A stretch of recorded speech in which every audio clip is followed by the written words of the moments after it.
Thus it came to pass that their people swelled the strength of Nargothrond. But it would have been better, as was after seen, if they had remained in the east among their own kin. Maedhros did deeds of surpassing valour, and the orcs fled before his face.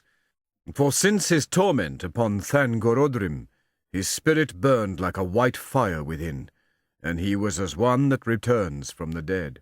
Thus the great fortress upon the hill of Himring could not be taken, and many of the most valiant that remained, both of the people of Dorthonion and of the east marches, rallied there to Maedhros, and for a while he closed once more the pass of Aglon, so that the orcs could not enter Beleriand by that road. But they overwhelmed the riders of the people of Feanor upon Lothland, for Glaurung came thither, and passed through Maglor's Gap, and destroyed all the land between the arms of Gelion. And the orcs took the fortress upon the west slopes of Mount Rerir, and ravaged all Thargelion, the land of Caranthir. And they defiled Lake Helivorn. Thence they passed over Gelion, with fire and terror, and came far into East Beleriand. Maglor joined Maedhros upon Himring, but Caranthir fled, and joined the remnant of his people to the scattered folk of the hunters Amrod and Amras, and they retreated and passed Ramdal in the south. Upon Amon Ereb they maintained a watch and some strength of war, and they had aid of the green elves. And the orcs came not into Osiriand, nor to Tower Im Duinath and the wilds of the south. Now news came to Hithlum that Dorthonion was lost, and the sons of Finarfin overthrown, and that the sons of Feanor were driven from their lands. Then Fingolfin beheld, as it seemed to him, the utter ruin of the Noldor, and the defeat beyond redress of all their houses, and filled with wrath and despair, he mounted upon Rochalor, his great horse, and rode forth alone, and none might restrain him.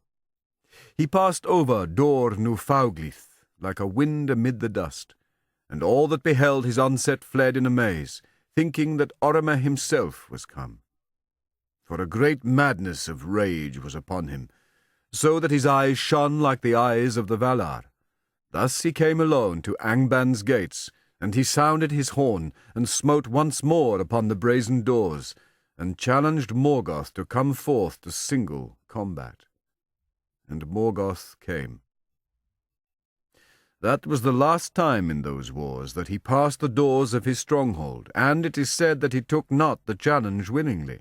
For though his might was greatest of all things in this world, alone of the Valar he knew fear. But he could not now deny the challenge before the face of his captains, for the rocks rang with the shrill music of Fingolfin's horn, and his voice came keen and clear down into the depths of Angband. And Fingolfin named Morgoth Craven and Lord of Slaves. Therefore Morgoth came, climbing slowly from his subterranean throne, and the rumour of his feet was like thunder underground, and he issued forth clad in black armour. And he stood before the king like a tower, iron-crowned, and his vast shield, sable, unblazoned, cast a shadow over him like a storm-cloud. But Fingolfin gleamed beneath it as a star, for his mail was overlaid with silver, and his blue shield was set with crystals, and he drew his sword, Ringil, that glittered like ice. Then Morgoth hurled aloft Grond, the hammer of the underworld, and swung it down like a bolt of thunder. But Fingolfin sprang aside, and Grond rent a mighty pit in the earth, whence smoke and fire darted.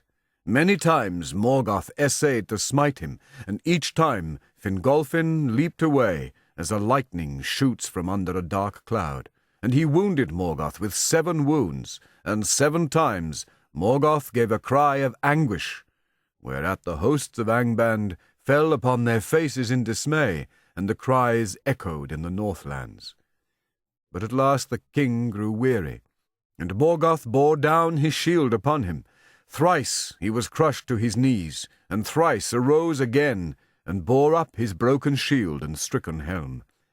But the earth was all rent and pitted about him, and he stumbled and fell backward before the feet of Morgoth. And Morgoth set his left foot upon his neck, and the weight of it was like a fallen hill. Yet with his last and desperate stroke, Fingolfin hewed the foot with Ringil, and the blood gushed forth black and smoking, and filled the pits of Grond. Thus died Fingolfin, High King of the Noldor, most proud and valiant of the elven kings of old. The orcs made no boast of that duel at the gate, neither do the elves sing of it, for their sorrow is too deep. Yet the tale of it is remembered still.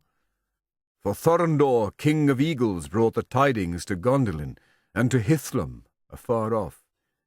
And Morgoth took the body of the elven king, and broke it, and would cast it to his wolves. But Thorondor came hasting from his eyrie among the peaks of the Crisegrim, and he stooped upon Morgoth and marred his face. The rushing of the wings of Thorondor was like the noise of the winds of Manwë, and he seized the body in his mighty talons, and soaring suddenly above the darts of the orcs, he bore the king away. And he laid him upon a mountain top that looked from the north upon the hidden valley of Gondolin. And Torgon, coming, built a high cairn over his father. No orc dared ever after to pass over the mount of Fingolfin, or draw nigh his tomb, until the doom of Gondolin was come, and treachery was born among his kin. Morgoth went ever halt of 1 foot after that day, and the pain of his wounds could not be healed, and in his face was the scar that Thorondor made.